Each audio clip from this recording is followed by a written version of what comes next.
ఈరోజు సిద్ధపూర్ గ్రామంలో dumping yard జరుగుతుందంటే నిజంగా ఇదొక చాలా బాధాకరమైన విషయము.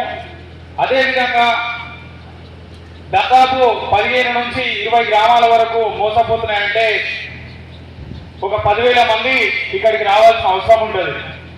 కానీ మరి పక్క గ్రామాలు మరియు సిద్ధపూర్ గ్రామ ప్రజలు కూడా ఎవరు లేనట్టు డంపింగ్ యార్డు కొంతమందికి నష్టం జరుగుతుందని చెప్పి కొంతమంది అధికార పార్టీలో ఉన్న నాయకులు కూడా భావిస్తున్నారని చెప్పి మాకు అర్థమవుతుంది. నిజంగా చెప్తున్నా, సిద్ధపూర్లో కనుక డంపింగ్ యార్డ్ వస్తే పిల్లల ప్రాణాలు కోల్పోతారు, ఇప్పుడున్న యువకుల భవిష్యత్తును కోల్పోతారు. ఇప్పుడున్నటువంటి ఎవరైతే 50 ఏళ్ళు నిండి ముసలోళ్ళు ఉన్నారో డంపింగ్ యార్డ్ వచ్చిన సంవత్సరం తర్వాత అందరు చచ్చిపోతారు. ఇది మాత్రం గుర్తుపెట్టుకోండి. అంటే ముసలోళ్ళు చచ్చిపోతారు, యువకుల భవిష్యత్తు నాశనం అవుతుంది, పుట్టబోయే పిల్లలకు కూడా మురికి వాసన కంపు వల్ల కూడా అనేకమైన రోగాలు వచ్చి చనిపోతారు. మరి ఇన్ని అనర్థాలు ఇంత నష్టం జరుగుతున్నా కూడా నిమ్మకు నీరెత్తనట్టు మన సిద్ధపూర్లో ఉన్న యువకులు దాదాపు నాకు తెలిసి ఇక్కడ 200-300 మంది యువకులు చదువుకున్న వాళ్ళు ఉంటారు. మరి 200-300 మంది యువకులకు ఈ డంపింగ్ యార్డు వాళ్ళకు మంచిదేనా? మరి ఇంత సిద్ధపూరు ఒక అగ్నిగోళంలా డంపింగ్ యార్డు నుంచి మండుతున్నప్పుడు మరి యువకుల యొక్క మనసు మండుతలేదా?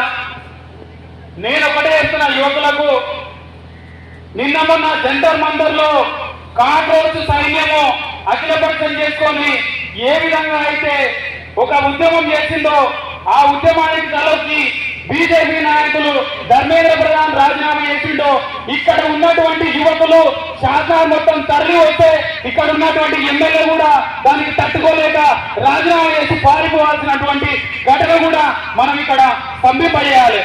ఎందుకు యువకులు కదులుతలేరు అంటే యువకులకు డంపింగ్ యార్డ్ అవుతారు అంటే అర్థమైతలేదా? డంపింగ్ యార్డ్ అంటే అసలు ఏమనుకుంటారు? పిల్లల భవిష్యత్తు కోల్పోతారు, కంపెనీలు రావు, వాళ్ళు ఉద్యోగాలు కోల్పోతారు, ప్రాణాలను కోల్పోతారు. మరి నిమ్మకం ఏదైతే ఎందుకున్నారా మీరు? అసలు ఎవరిని అడిగి నిర్ణయం తీసుకున్నారు తెలంగాణ రాష్ట్ర ప్రభుత్వం? డంపింగ్ యార్డ్ అనేది ఎవరిని అడిగి నిర్ణయం తీసుకున్నారు? ప్రజాభిప్రాయ సేకరణ చేసిరా? యువకులను అడిగిరా? కనీసం అక్కడ ఉన్నటువంటి 280 ఎకరాలు ఉన్నటువంటి అక్కడ ఉన్నటువంటి పొలాల యజమానులను అడిగిరా? రైతులను అడిగిరా? అంటే ఎవరినందరూ వారు నిర్ణయం తీసుకుంటే అది రాజ్యాంగానికి విరుద్ధం. రాజ్యాంగ విరుద్ధమైనటువంటి పనులు చేస్తున్నప్పుడు మనం ఎందుకు దాన్ని వేరే తీసుకోకూడదు? ఇంత అనర్థాలు జరుగుతున్నప్పుడు మనం ఎందుకు వేరే తీసుకోవద్దు అంటే ఇప్పటికి అవసరం లేదా? అది దయచేసి ఈ విషయము యువకులు దృష్టిలో పెట్టుకోవాలి. దృష్టిలో పెట్టుకొని మనమంతా కలిసికట్టుగా పనిచేస్తే ఈ సిద్ధపూర్ గ్రామము సస్యశ్యామలంగా ఉంటుంది. సస్యశ్యామలంగా ఉండాలంటే ఈ డంపింగ్ యార్డ్ను తరిమి కొట్టాలి. మేము ఒకటే ప్రభుత్వానికి డిమాండ్ చేస్తున్నాం, బీఎస్పీ పార్టీ తరఫున ఇక్కడ కనుక డంపింగ్ యార్డ్ కనుక మీరు 641 జీవోలు కనుక రద్దు చేయకపోతే ఇంకా పెద్ద ఎత్తున ఉద్యమాలు సృష్టిస్తామని చెప్పి మేము ప్రభుత్వానికి డిమాండ్ చేస్తున్నాం.